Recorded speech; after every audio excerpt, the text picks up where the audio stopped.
Okay, good afternoon and welcome to today's lunchtime lecture. I'm Professor Paul McMillan. I'm from the chemistry department and I'm a member of the lunchtime lecture committee, and I'll be your host for today. So today's speaker is Professor Laura Vaughan from the UCL Bartlett School, and she's going to be telling us about the demise or adaptability of the high street, I think. Thank you very much for that introduction. Thank you for inviting me. So, this lecture is written in the context of a lot of doom and gloom that's prevailing in the press about the apparent death of the high street. The butcher, the baker, the candlestick-maker are now said to be replaced either by a uniformly bland clone town or to have simply died and gone away. I've been leading research with colleagues since 2006 looking at suburbs and suburban high streets, partly because I've been wanting to dispel some of the myths about what such places are and what makes for their success. And today I'm going to suggest to you that it is only by taking a long view of the complex spatial, social and economic processes that take place on high streets over time that we can hope to plan for their future success. So today I'm going to tell you 10 things you may not know about high streets. The first thing I'd like to argue is that the high street is not dead. Let's look at some headlines, which of course are completely contradicting what I just said. If we look at these headlines collected over the past couple of years, you can see that their papers would have you believe that the high street's death is imminent. But the reality is more complicated. If you take just one of the headlines that appears here, you can look at the small print of the article, which actually details the fact that although the headline says that the high street is in a death spiral, in fact, the detail of the article is talking about out-of-town shopping that has suffered the most. Now, of course, no one's saying that Woolworths closing in the high street is a trivial matter, but to say the high street is dead, in fact, to equate the health of the high street with closed-down shops, is to confuse two quite different things. But the high street has become a trope, a symbol of a time when husbands went off to work on the 804, and the wife stayed at home, shopping on foot, going from place to place at her leisure. And obviously this is not the case today, nor probably was it ever the case in the past. But what I'm going to show you, in fact, is that the doom and gloom about the supposed death of the high street is not correct either. Indeed, there is a danger that by making such claims, we are making a self-fulfilling prophecy. Let's take another headline. In many places, the personal and local character of the shops is disappearing. This is because many shops are now only branches of the multiple stores. I don't know if anyone would like to hazard a guess as to the date of this quote. Hands up for 1980s? 70s? Any takers for 1930s? The quote is actually taken from a book by Richards and Rudderless on the high street. So, in the following review, I'm going to show you some results of the study we've undertaken of London's outer suburban high streets, showing that this supposed decline of the high street is, on the one hand, something that we have been concerned with for many, many years, and on the other hand, is a much more complex issue. And what I'm going to be doing in this review of some of our data is to show you just one case, which is Surbiton, and to show you that despite a lot of this criticism, saying that such places are in decline and don't have a future and so on, we can see that some of these perceptions are not entirely correct. So we come to finding number 2. The high street is not just a street. Those of you who have had children, or indeed who have been children over the past 40 years, will recognise this picture from The Tiger Who Came to Tea. As you will recall, Sophie and her mummy are at home when the tiger suddenly appears at the door and asks to come in.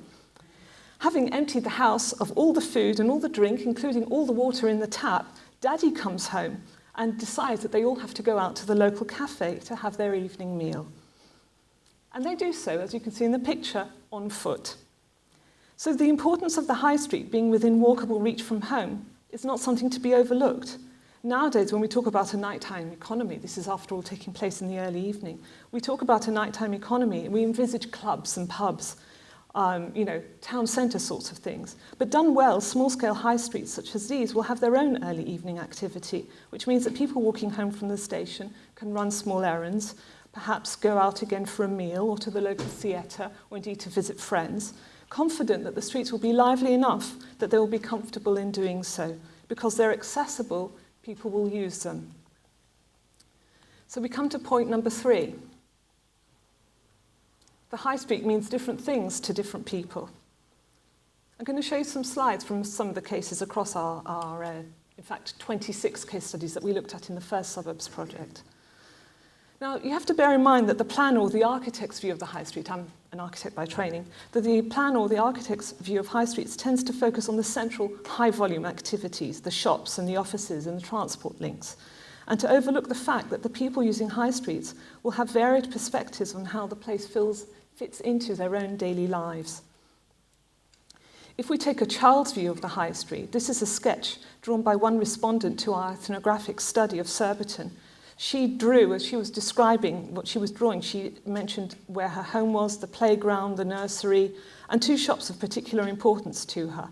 Her perspective shows how the scale of the area encompasses small and happy places. Passing people on her daily trips around the area are apparently central to her reading of what the place means to her. And when drawing the sketch, she described all the features and mentioned in particular how they always like to pop into Anne's shop on the way home from nursery.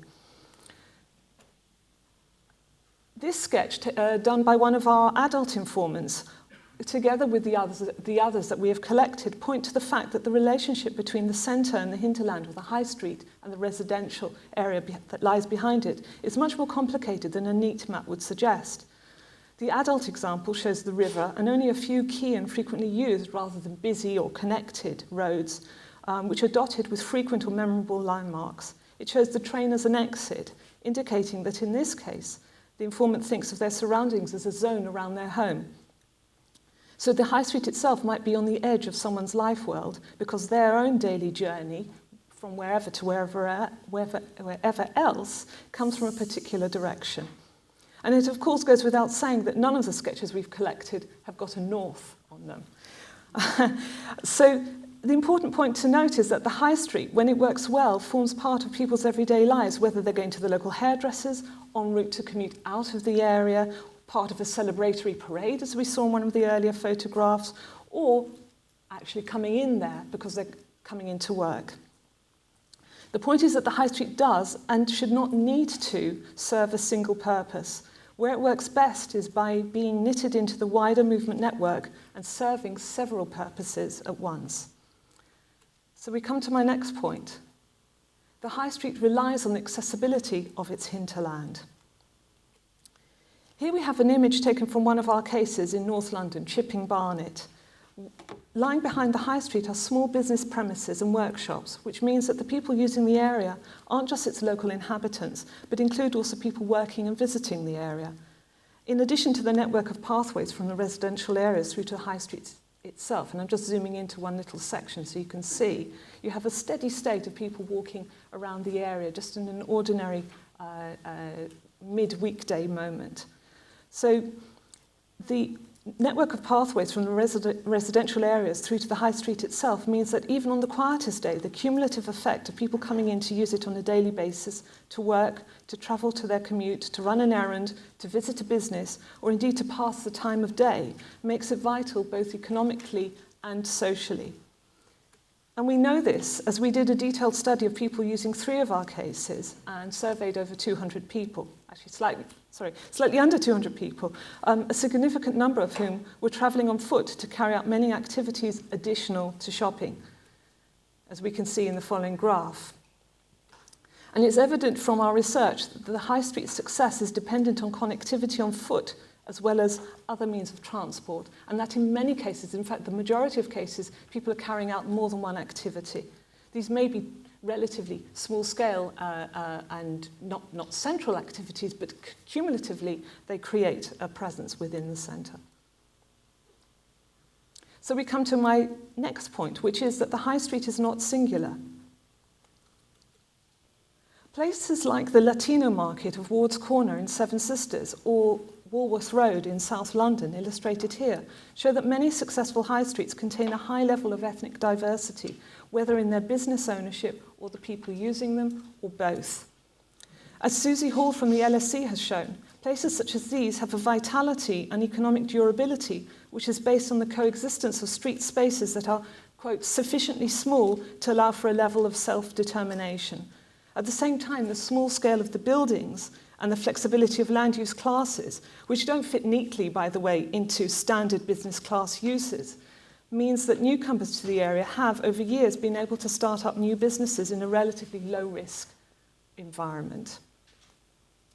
We can see a slightly different story in a place such as Southall, one of London's western suburban high streets. A student on our Masters in Spatial Design, Ria Thomas, found a couple of years ago that under the surface of what is simply labelled as a South Asian high street is in fact a complex mix of businesses catering for the various communities who live in the area, but also others who travel from around London to consume the specialist goods, as well as the culture of the street.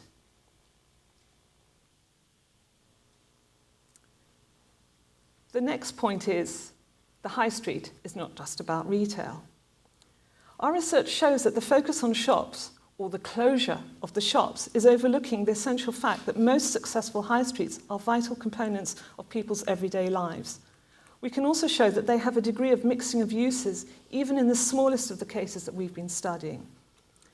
For example, if we look closely at Surbiton's street directory from 1901, we can see the mix of activity that was present then along each street alignment, with land uses ranging from beer retailer, builder, school, china warehouse, to photographer.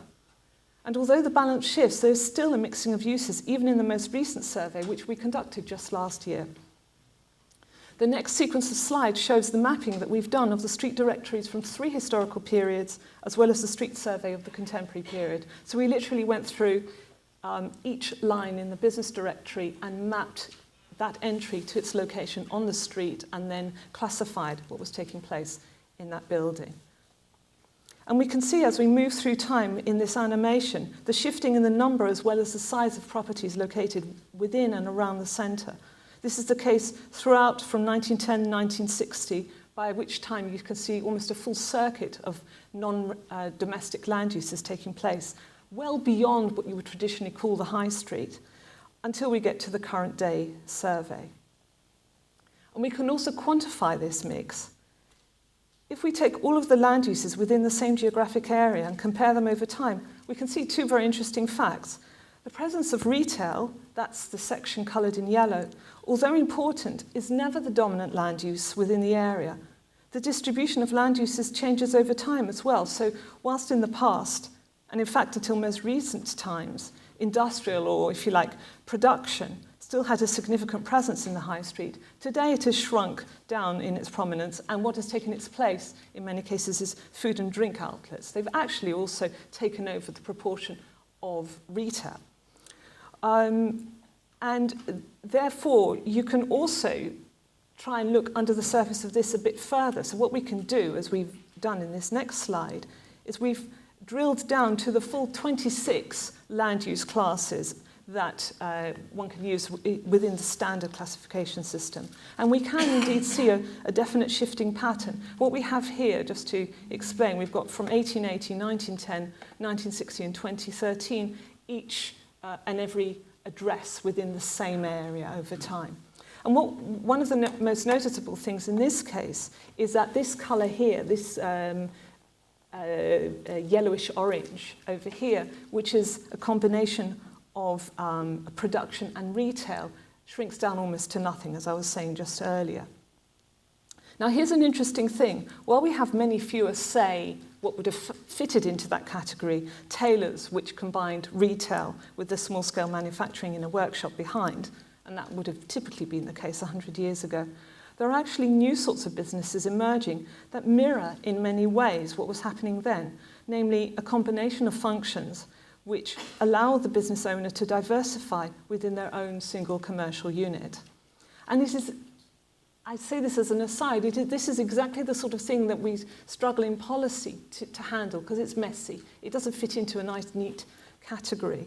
And I'm going to show you one example, actually, from Edinburgh, which is of a bicycle shop which combines retail, cafe, workshop, and studio. And of course, they provide specialised advice and provide a place for bikers or cyclists, whatever they call themselves, to come together and share their own knowledge amongst themselves.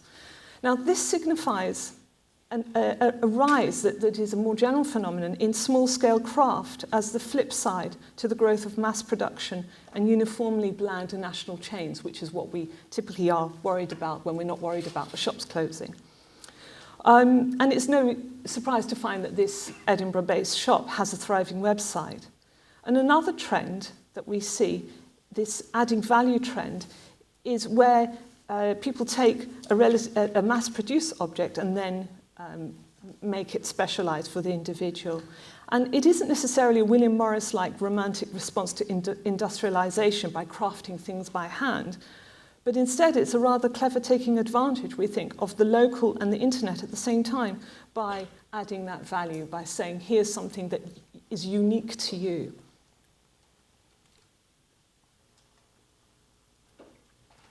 Now here's one other important aspect. You will have noticed by now that we have been studying these places through time, and this isn't some sort of celebration of the past for its own sake. It's to understand how we got to where we are today by looking at the process by which we went from the past to today in order to understand better where we might be going in the future.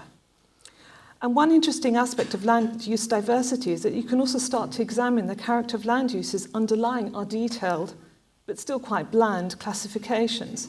So was a tailor in 1880 Surbiton serving the same sort of function as a tailoring shop would serve today, if there is one there? I'm sure you'll agree with me that that isn't the case. Nevertheless, what we say is that there is a generic function in the actual mix of different uses taking place within the same area of the city. And the fact that the same high street has served the same town centre purpose during the massive social and economic change that, in this case, London has undergone is symptomatic, we argue, of these places' ability to adapt to change. And the following slide shows how we've measured this mixing of uses and this adaptability. What we have done is we've counted the number of different land use classes that appeared in every street section around the study area in each of the study periods. And what these graphs show is the results of this. And the darker the colour, the darker the grey, the greater the proportion of classes to be found in every street. So what this is showing, it's showing that throughout the 4 periods, over 50% of street sections had 3 or more classes situated within them. So this isn't a bland, uniform, single-use place. And indeed, at least 15% of street sections have as many as 6 or more classes. As I said earlier, the high street is not just about retail. And we, in fact, in the earlier project that we studied conducted, we studied over 26 cases, and we carried out a similar study there. And what we found is that, interestingly, the slightly larger centres, which are the ones situated at the bottom of the right-hand graph, tend to have a greater mixing of uses at one end of the scale, but also more streets with only a few types at the other. And we think that this is an indication of some sort of market specialisation that takes place in the larger high streets. And notably, some of those are some of the oldest settlements in our sample. But this is something we are still investigating and cannot comment much further on that. It's still a very interesting feature to note, however. The next point, high street diversity relates to its adaptability. If we return to the 2013 land use image, we can see 2 types of adaptability that we have noticed and identified in our study. First, we can see an adaptation of this same land use that has just been indicated in the road running north-south. In that very same location, 100 years ago, there was a doctor's surgery, and today there is a natural health centre. So you can see there is this sort of link and shifting of what is a generic sort of land use that takes place in that location. And we think that this indicates a sort of path dependency, that section of street seems to naturally serve that sort of function that requires that sort of flow of movement in and around and through the area. We also have a slightly different sort of adaptability in this example here. The building called Coronation Hall was originally constructed as a lecture hall, after which it became a cinema, then a bingo hall, and nowadays it's a pub. And who knows what it'll be in the future. So here the building, as well as its location, serve to adapt to the massive change that has taken place since it was originally built in the 1900s.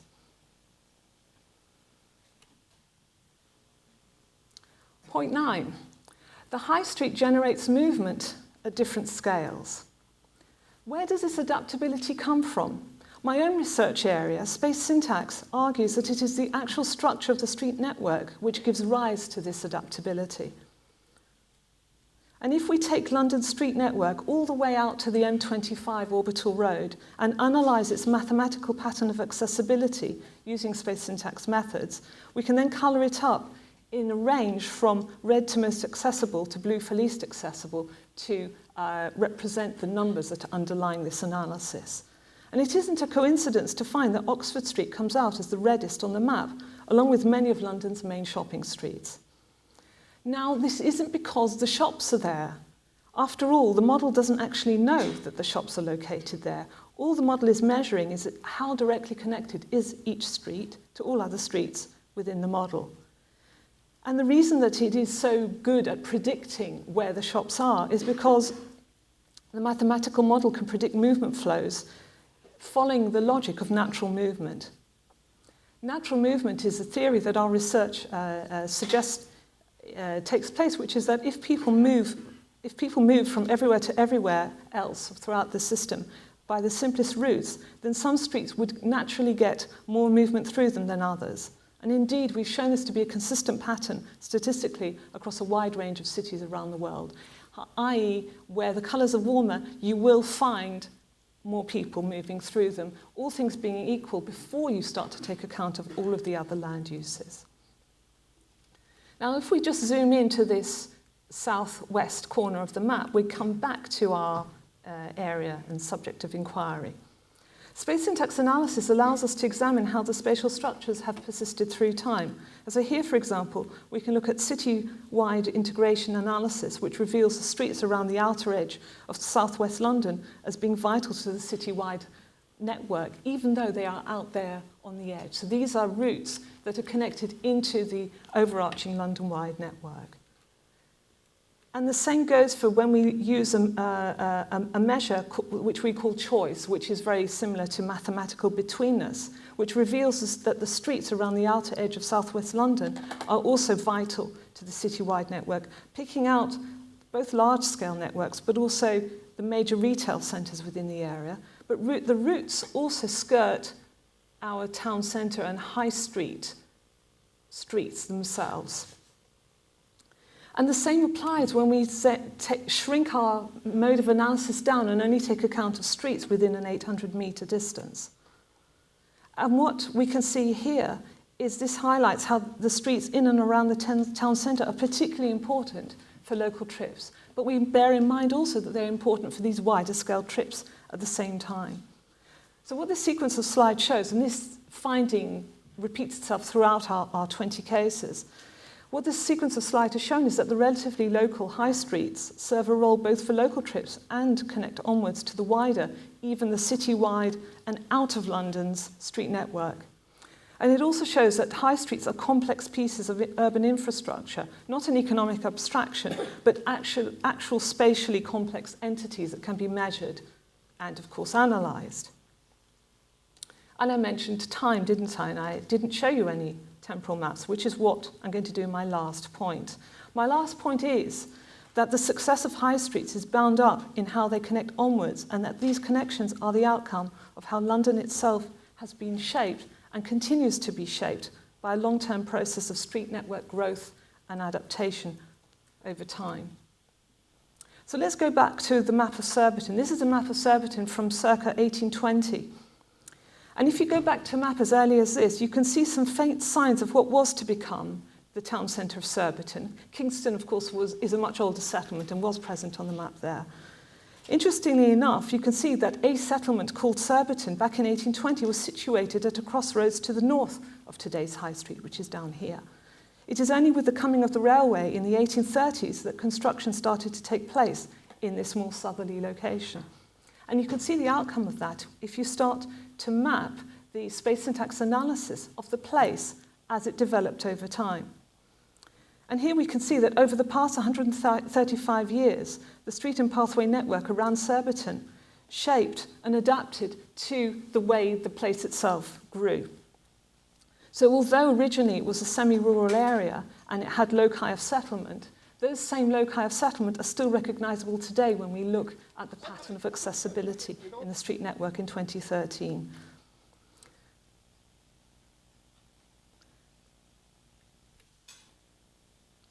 Now let's zoom out and focus on the buildings themselves. We can see how both the network and the buildings intensified in parallel to each other, following on from the pre-existing patterns that were there from the start, except when you come to the contemporary period and you see the Kingston bypass. Those of you who are familiar with the area will recognise it over here. And what has happened in that location is a slight dislocation of this shaping of the network, because what we have here is a connection that is very useful for wider scale car-based trips, but actually doesn't connect very well to the local high street itself. And it does, unsurprisingly, then serve the sorts of land uses that you would expect to find at a junction that is mainly car-based. It has a Travelodge hotel, at least it did last time I checked. So despite that, important connections have still been maintained throughout the high street and its environs, an aspect we believe that has contributed to its successful adaptation to change over time. So in conclusion, how can the past inform the future of the high street? It's very easy to be nostalgic about the high street that was. Look at this image. This is Surbiton's Claremont Road around 1914. But let's look at it again in the 1950s and today. It has actually fundamentally not changed very much at all. It is serving the same function of not just retail, but social connections, knowledge exchange, as well as to produce goods and carry out all sorts of everyday activities. It isn't, of course, to dismiss the points I already made, that a tailoring shop then is not the same as a tailoring shop now, but inherently, generically, the high street itself continues to serve as a high street in the broadest sense. So what do we learn from this? Our research highlights the potential of local high streets that is connected to their ability to provide to a range of users. We can show that successful high streets benefit both from spatial, or if you like, network adaptability, as well as building flexibility. And the importance of routes also to be walkable to ensure that the high streets are used by a range of users, as well as providing a range of uses, is evident. We also suggest that an understanding of a place's past development enables us to design and plan for its future in a way that works with the grain. Contemporary high streets, after all, are not a final outcome for us to judge and dispose of. As spaces, they are embedded into a locale that has been bequeathed to us and that we need to harness its potential, and rather than undermining it by trying to find singular short-term solutions. Let me just end by giving credit to my research colleagues, some of whom are here and who are listed on the slide, and of course to our funders, the Engineering and Physical Sciences Research Council and the Economic and Social Sciences Research Council. Thank you.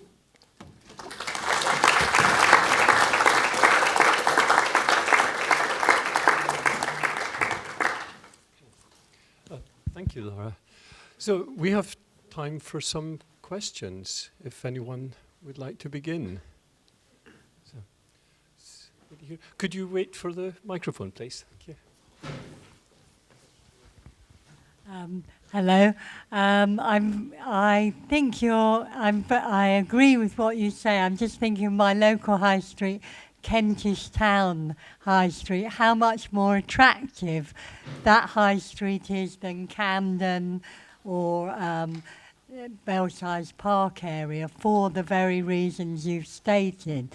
But I would like to put in a mention for the transition town movement, because I think this sort of grassroots activism, which has fruit and vegetables growing on Kilburn tube platforms and has introduced the Brixton pound, has tremendous importance in enlivening the high streets where there are those groups.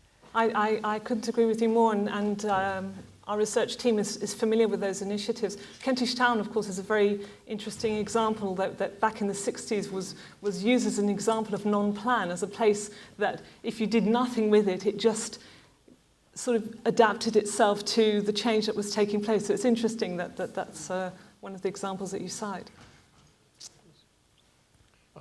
Another gentleman here.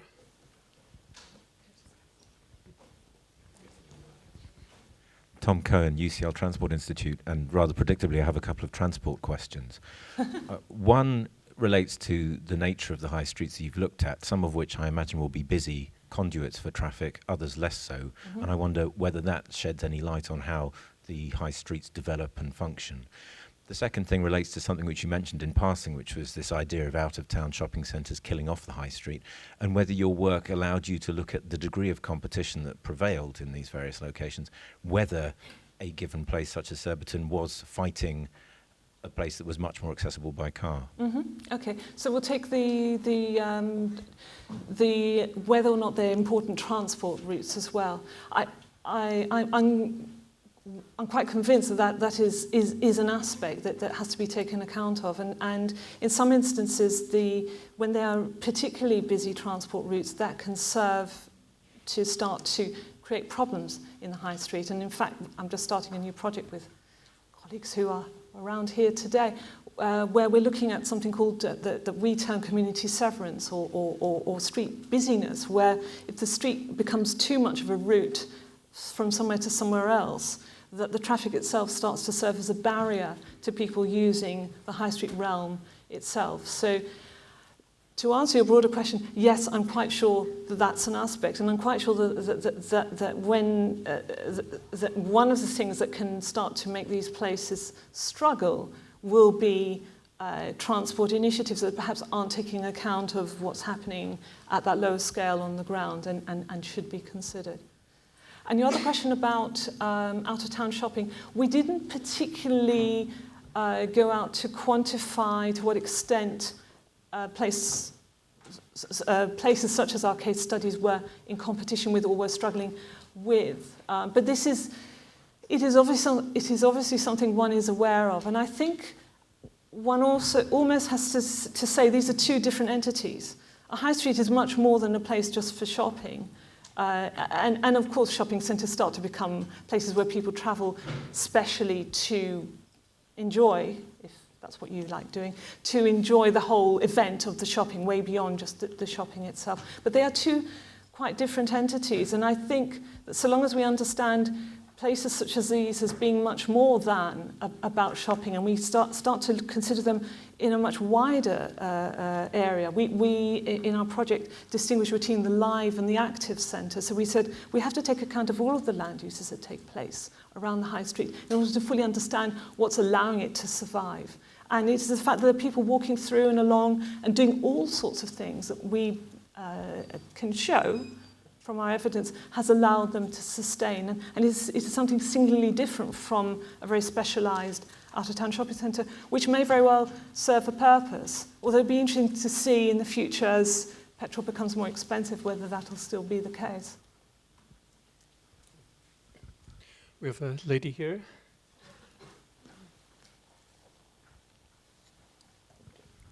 I'm sure you're familiar, but there's large internet shopping sites like Amazon, ASOS, use small local shops where you can drop things off and return. And I'm wondering, have you thought about how high streets will develop and survive alongside internet shopping? Well, that's a really interesting question. It's funny that because in many cases people will typically see the internet as being a threat to these places, and it is a threat, or it is a concern that shouldn't be dismissed. But it is very much as you're suggesting, a very interesting development that despite the fact that so much commerce is taking place online, ultimately you've got to get that good to your hands, and people are less and less available to receive them at home. So yes, I think this is going to be the interesting thing to look at, to say what new sorts of developments are going to evolve to take the place, because we're not going to have what we had necessarily in the past. So what new initiatives and new things like this are going to come in their place, and what purpose do they serve? Are they perhaps going to need to be open in the early evening in order to capture people coming home from work? And then what other ancillary uses might open in response to that is I think, a really important point. Okay. We have a gentleman towards the back.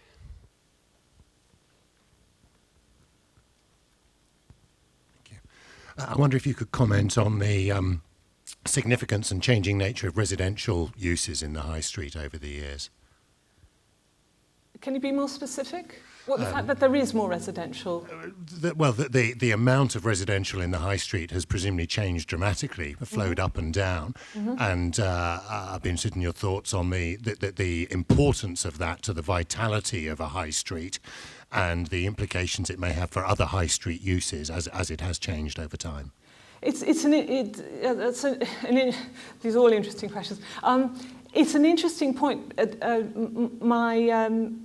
My esteemed colleague Bill Hillier has commented on this, how particularly in the UK, we tend not to have lived right on our high streets. We tend to have developed our residential areas just behind and going beyond, rather than the continental manner, if one may generalise, which is where it's built much more one on top of the other. It'd be interesting to see whether that changes. I'd be surprised if it does. And therefore, I wonder whether we need to be very careful about the drive that there is towards the bringing in of residential into places such as these. Because I think there is a risk that if you dilute too much the non-domestic land uses, you start to lose the power of this, very intricate mesh of activities that supports each other. So if you have too much residential, there won't be enough stuff happening to go along. Having said that, done well, the two things can live alongside each other very well. So like in the Chipping Barnet example, there is residential occupancy along that high street, but it is after its busiest part, and it is immediately behind it, and it is very much accessible to it on foot. And these are essential components. So the devil is in the detail, as always. I think I can take one last question. So the young gentleman just there. Hi there. You mentioned that the high street is not just about shops. Is there any correlation between the kind of volume and locality of municipal and community services in a high street and how popular it is? In a word, no, as a correlation. Are you saying, when you say popular, you mean how well used it is? Yes. And the extent to which having those uses is important. I think having some of those uses there is very important. I'll give you another example from one of the cases. Actually, it's High Barnet, it's Chipping Barnet again. A few years ago, when we started our study, the Magistrates' Court was located there, and the Magistrates' Division has subsequently moved it and brought several smaller courts together. That's, to my mind, is problematic for two reasons. One, it's taken away a reason for people to be there, but also it has taken away the traditional connection that you had of local justice taking place in the local community, which is another important factor. And if you go back to the graphs that I was showing you right at the start, showing the mix of uses, although they have fluctuated and changed quite dramatically, there's a certain steady state, if you like, of a certain proportion always presence of all of the land uses. And I think if we start to lose some key aspects of those, that is a risk that we shouldn't just dismiss as an afterthought. We must close now because there's a lecture coming in here. So I think we should thank Laura again for a really interesting lecture. Thank you. Yeah.